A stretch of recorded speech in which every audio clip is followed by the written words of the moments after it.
have studied about matter, what is matter, and what are types of matter in physical state. They are solids, liquids, gases. Okay.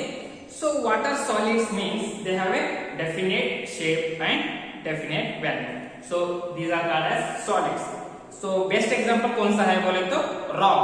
तो rock क्या है बोले तो वो solid का example है. और उसके बाद हम क्या देखे हैं बोले तो liquids. तो liquids क्या है बोले तो they have definite value but they have not a definite shape. क्योंकि अगर आप एग्जांपल एक वाटर मॉलिक्यूल का लिए तो वाटर मॉलिक्यूल का एक डेफिनेट वैल्यू बोल के रहता है, इतना लीटर्स बोल के रहता है, लेकिन उनका शेप कैसा रहता है बोल के हमको पता नहीं रहता है. Okay. So again third one is the gases. So what are gases means they have neither a definite shape nor a definite value. ಏನಂತಂದ್ರೆ ಗ್ಯಾಸ್ ಮಾಲಿಕ್ಯೂಲ್ಸ್ ಏನಿರುತ್ತೆ ಅಂತಂದ್ರೆ ಅದಕ್ಕೆ ತನ್ನದೇ ಆದಂತಹ ವ್ಯಾಲ್ಯೂ ಇರೋದಿಲ್ಲ ಮತ್ತೆ ತನ್ನದೇ ಆದಂತಹ ಶೇಪ್ ಕೂಡ ಇರೋದಿಲ್ಲ. ಸೊ ಇವೆಲ್ಲ ಏನ್ ಮಾಡಿವಿ ಅಂತಂದ್ರೆ ನಾವು ನಿನ್ನಿನ ಕ್ಲಾಸ್ ಅಲ್ಲಿ ನೋಡಿದೀವಿ. So today we will study about matter. So today's topic is matter. So on the basis of macroscopic or bulk level, matter is classified into two types. ಯಾವ ಮ್ಯಾಕ್ರೋಸ್ಕೋಪಿಕ್ ಅಂದ್ರೆ ಏನು ಅಂತಂದ್ರೆ ಮೈಕ್ರೋ ಬೇರೆ ಮ್ಯಾಕ್ರೋ ಬೇರೆ. So macro ಅಂತಂದ್ರೆ ನಾವು ಬರಿಗಣ್ಣಿ ಏನ್ ನೋಡ್ತೀವಲ್ಲ ಅದಕ್ಕೆ ಏನಂತೀವಿ ಅಂತಂದ್ರೆ ನಾವು ಮ್ಯಾಕ್ರೋಸ್ಕೋಪಿಕ್ ಅಂತೀವಿ. ಸೊ ಯಾವ ಬರಿಗಣ್ಣಿ ನೋಡ್ತೀವಿ ಅಂತಂದ್ರೆ ನಾವು ಕಣ್ಣಿಗೆ ಏನೇನ್ ಕಾಣಿಸ್ತಾವಲ್ಲ ಅವಕ್ಕೆಲ್ಲ ಏನಂತೀವಿ ಅಂದ್ರೆ ನಾವು ಮ್ಯಾಕ್ರೋಸ್ಕೋಪಿಕ್ ಅಂತೀವಿ. ಮತ್ ಮೈಕ್ರೋಸ್ಕೋಪಿಕ್ ಅಂತಂದ್ರೆ ನಮ್ಗೆ ಯಾವ ಬರಿಗಣ್ಣಿ ಕಾಣಲ್ಲ, ಯಾವ್ದು ಮೈಕ್ರೋಸ್ಕೋಪ್ ಥ್ರೂ ನಾವು ನೋಡ್ತೀವಲ್ಲ ಅದಕ್ಕೆ ಏನಂತೀವಿ ಅಂತಂದ್ರೆ ನಾವು ಮೈಕ್ರೋಸ್ಕೋಪಿಕ್ ಅಂತೀವಿ. Okay. So on the basis of macroscopic matter is classified into two types. Classified into on the basis of bulk medium or macroscopic level, matter is classified into two types. One is mixture and another one is pure substance. Okay. Matter is classified into two types on the basis of bulk or macroscopic level. One is mixture, another one is pure substance. Okay. So then what is mixture? So mixer means commonly ಹೇಳ್ಬೋದು mixer ಎದಕ್ಕಂತೀವಿ ಅಂತಂದ್ರೆ ಯಾವುದೇ ಒಂದು ಎರಡು ಅಥವಾ ಎರಡಕ್ಕಿಂತ ಹೆಚ್ಚು particles mix ಆದವು ಅಂತಂದ್ರೆ ನಾವು ಮಿಕ್ಸರ್ ಅಂತಂದ್ವಿ. ಫಾರ್ ಎಕ್ಸಾಂಪಲ್ ಚುಡುವ ತಗೊಳ್ಳಿ.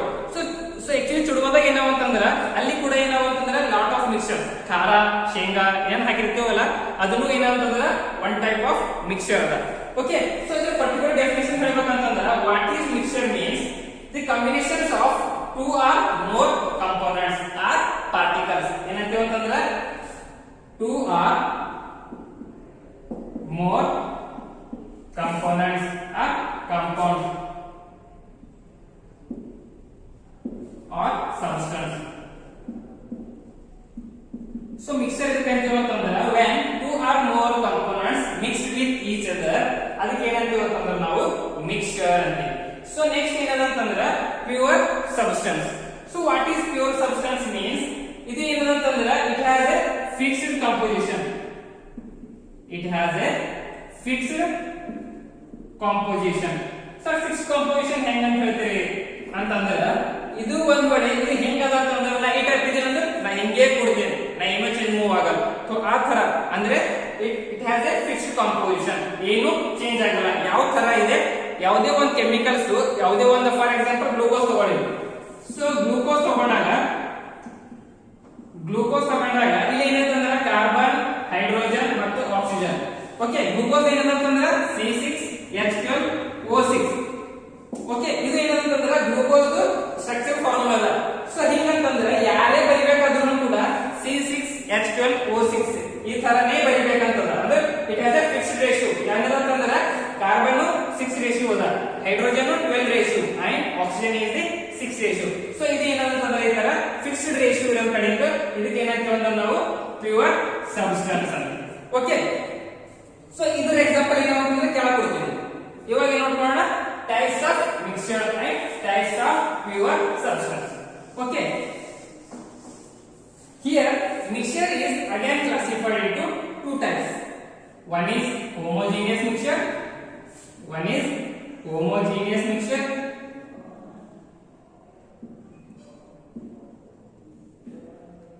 and another one is heterogeneous mixture. Another one is heterogeneous mixture. Okay. Then what is homogeneous mixture? The name indicates homo means same. ಇದು ಏನಂತಂದ್ರೆ ಹೆಸರು ಹೇಳುತ್ತೆ ಹೋಮೋ ಅಂತಂದ್ರೆ same. So the same component throughout the mixture. ಯಾಕಂದ್ರೆ mixture types ಅದ. So homogeneous mixtures are nothing but they have the same component throughout the mixture is called as the homogeneous mixture.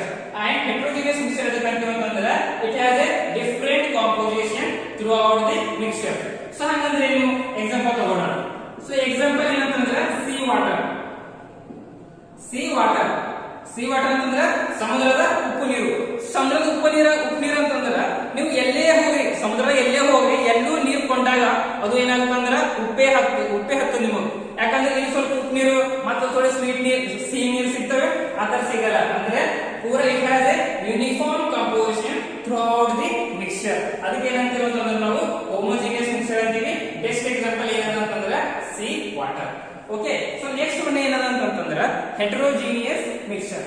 So hetero means the name it indicates different composition throughout the mixture. So different composition throughout the mixture ಅಂತಂದ್ರೆ ಏನು? Example, best example ಏನದ ಅಂತಂದ್ರೆ salt and sand. So salt and sand. So ಇವು ಏನಂತಂದ್ರೆ ಸಮುದ್ರ ತೀರಕ್ಕೆ ಹೋದಾಗ if you go anywhere in the sea levels, ಅಲ್ಲಿ ಏನಂತಂದ್ರೆ ಉಪ್ಪು ಬೇರೆ ಆಗಿರುತ್ತದೆ ಮತ್ತೆ ಸ್ಯಾಂಡ್ ಬೇರೆ ಟೈಪ್ ಆಗಿರ್ತದೆ. ಸೊ ಅದ್ರ ಕಡೆ ಏನಾಯ್ತು ಅಂತಂದ್ರೆ ಅವು ಇಲ್ಲಿ ಟೂ ಫಿಲ್ಟರ್ಸ್ ಅವ, ಬಟ್ ಏನಾಯ್ತು ಅಂದ್ರೆ ಅವು ಮಿಕ್ಸ್ ಆಗಲ್ಲ. ಬಟ್ ಇಲ್ಲಿ ಏನಾಯ್ತು ಅಂತಂದ್ರೆ they have mixed with each other, but in heterogeneous mixture they did not mix with each other. So best example ಏನದ ಅಂತಂದ್ರೆ ಸಾಲ್ಟ್ ಅಂಡ್ ಸ್ಯಾಂಡ್. ಓಕೆ, ಈಗ ಏನ್ ಮಾಡೋಣ, ಇಲ್ಲಿ ಬರೋಣ. So pure substance. So again, pure substance is also classified into two types. One is elements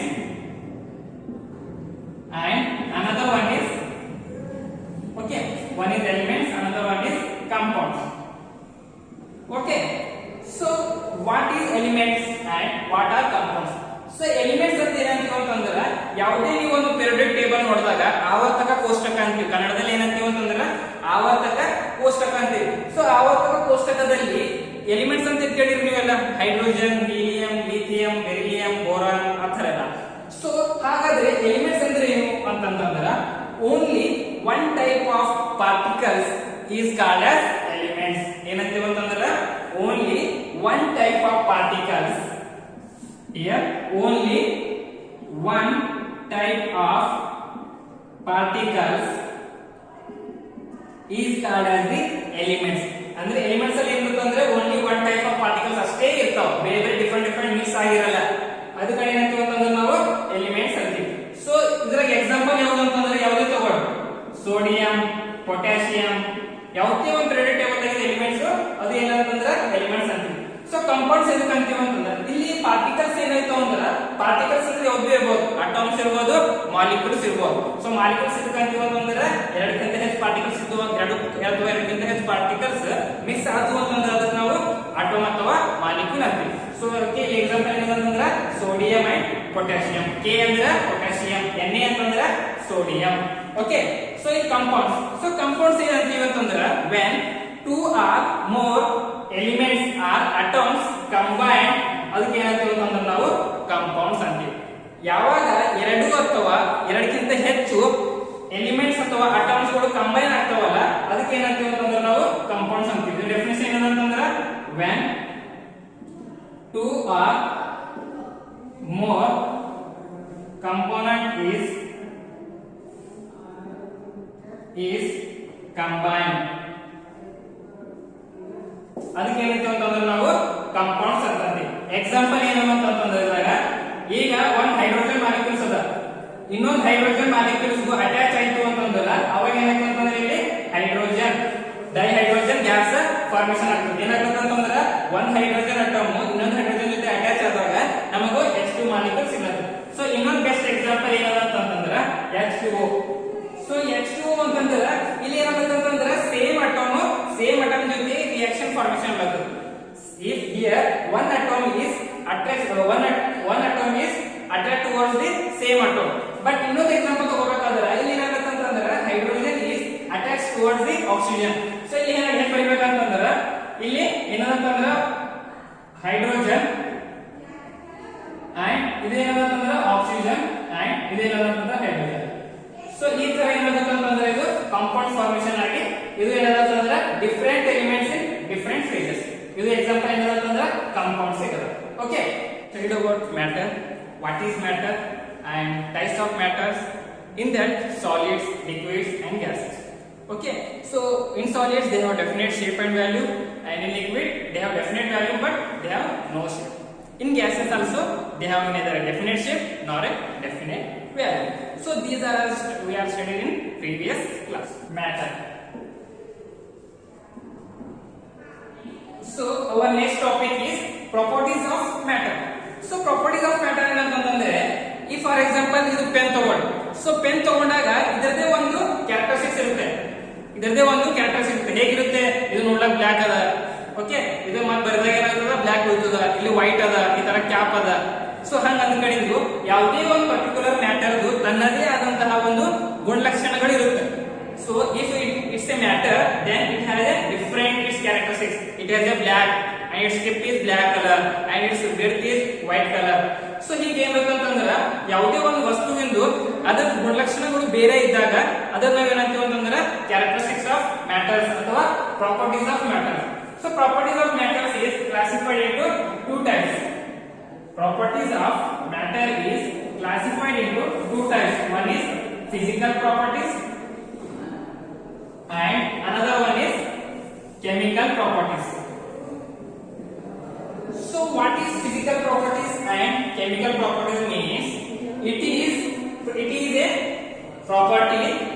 So what is physical property means, it is measured or observed. It is a property, it is a measured or observed without changing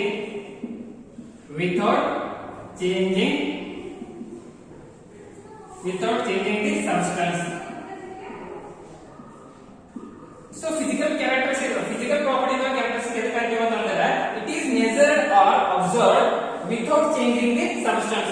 ಅಂತಂದ್ರೆ ಏನಂತಂದ್ರೆ ಇದು physical chemistry ಇಲ್ಲ ಅಂತ ತಿಳ್ಕೊ, ಇದು physical property ಅದ.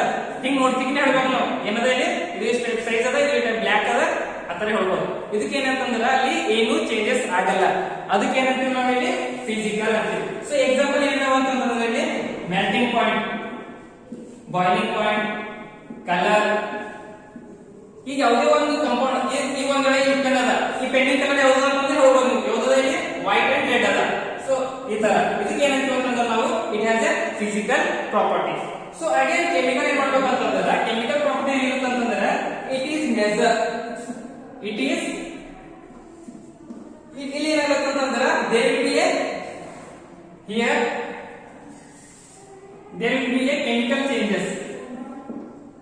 will be a chemical changes. So ಯಾವುದೇ ಒಂದು ಪ್ರಾಪರ್ಟಿ ಈಗ ಕೆಮಿಕಲ್ ಚೇಂಜಸ್ ಆಯ್ತು, ಯಾವ ತರ ಆಯ್ತು ಅಂತಂದ್ರೆ, ಈಗ ಒಂದ್ ವೇಳೆ ಐಸ್ ಇದ್ದಿದ್ದು ಕರಗಿ ವಾಟರ್ ಆಯ್ತು. ಸೊ ಐಸ್ ಈಸ್ ಕರಗಿನ ವಾಟರ್ ಆಯ್ತು ಅಂತಂದ್ರೆ ಇದನ್ನು ಒಂದ್ ಏನದ ಅಂತಂದ್ರೆ ಕೆಮಿಕಲ್ ಪ್ರಾಪರ್ಟಿ ಅದ. ಅದು ಒಂದ್. ಇನ್ನೊಂದ್ ಏನಂತಂದ್ರೆ ಎಸಿಡಿಟಿ, ಬೇಸಿಸಿಟಿ ಅವೆಲ್ಲ ಏನಂತಂದ್ರೆ ಫಸ್ಟಿಗೆ ಒಂದಿರ್ತಾವ. ಫಸ್ಟಿಗೆ ನೋಡಿದಾಗ ಏನಿತ್ತು ನಿಮಗೆ ಐಸ್ ಇತ್ತು, ಐಸಿಗೆ ನೀವು ಒಂದ್ ವೇಳೆ ಹೀಟ್ ಮಾಡಿದಾಗ ಏನಾಗ್ತಂದ್ರೆ ಅಲ್ಲಿ ಕೆಮಿಕಲ್ ಫಾರ್ಮೇಶನ್ ಆಗಿ ಚೇಂಜಸ್ ಆಗಿ ಅಲ್ಲಿ ವಾಟರ್ ಆಯ್ತು. ಸೊ ಅದಕ್ಕೆ ಏನಂತೀವಿ ಅಂತಂದ್ರೆ ನಾವು ಕೆಮಿಕಲ್ ಪ್ರಾಪರ್ಟೀಸ್ ಅಂತೀವಿ. ಓಕೆ, ಸೊ ಇವೆರಡು ನಿಮ್ಗೆ ಏನಂತಂದ್ರೆ ಥ್ರೂ ಔಟ್ ನೀವು ಕೆಮಿಸ್ಟ್ರಿ ಓದುವಾಗ ಎಲ್ಲಾ ಕಡೆ ಬರುತ್ತೆ. Physical properties of sodium and ether, ಒಂದೊಂದು elements physical and chemical properties ಬರುತ್ತೆ. ಓಕೆ, ಸೊ ಇಷ್ಟು ನಾವು ಇವತ್ತು ನೋಡೋಣ.